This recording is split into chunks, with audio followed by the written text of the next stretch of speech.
Pourquoi est-ce qu'on parle autant de l'identité de genre et des pronoms en ce moment?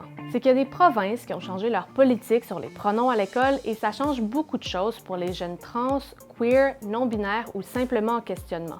J'ai parlé à des psychoéducateurs, à des psychologues, à des enseignants pour essayer de comprendre l'impact que ça a sur des jeunes et aussi à des politologues pour essayer de comprendre pourquoi les gouvernements font ça. Bon, avant toute chose, je vous explique qu'est-ce qui s'est passé concrètement. Le Nouveau-Brunswick et la Saskatchewan ont annoncé que les enfants de moins de 16 ans devraient obtenir le consentement de leurs parents pour utiliser un prénom et un pronom différents de celui attribué à leur naissance, et l'Ontario dit appuyer la démarche.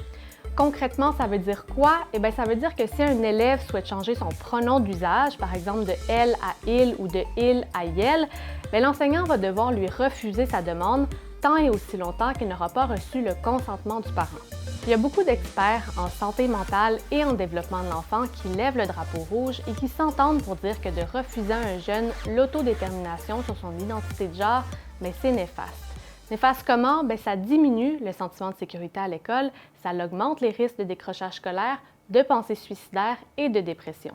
Plus de la moitié des jeunes trans pensent au suicide et une personne sur trois aurait tenté de se suicider. Et une des raisons pour ça, c'est les lois et les politiques qui enlèvent des protections aux personnes LGBTQ+. Les gouvernements des deux provinces disent que c'est les parents qui sont les meilleurs experts de leur enfant, puis c'est ça l'argument principal qui les amène en fait, c'est que les parents doivent être plus impliqués dans l'éducation de leur enfant, puis ça passe entre autres par le consentement des pronoms à l'école. Mais là, il faut comprendre que tous les experts à qui j'ai parlé et les enseignants disent qu'il n'a jamais été question de cacher l'identité de genre d'un élève à ses parents. En fait, la psychoéducatrice Julie-Christine Coton dit que oui, on inclut le plus possible les parents quand c'est possible. Le problème avec les nouvelles mesures, c'est qu'on met la même règle uniformément à tout le monde et qu'on enlève le bon jugement des enseignants.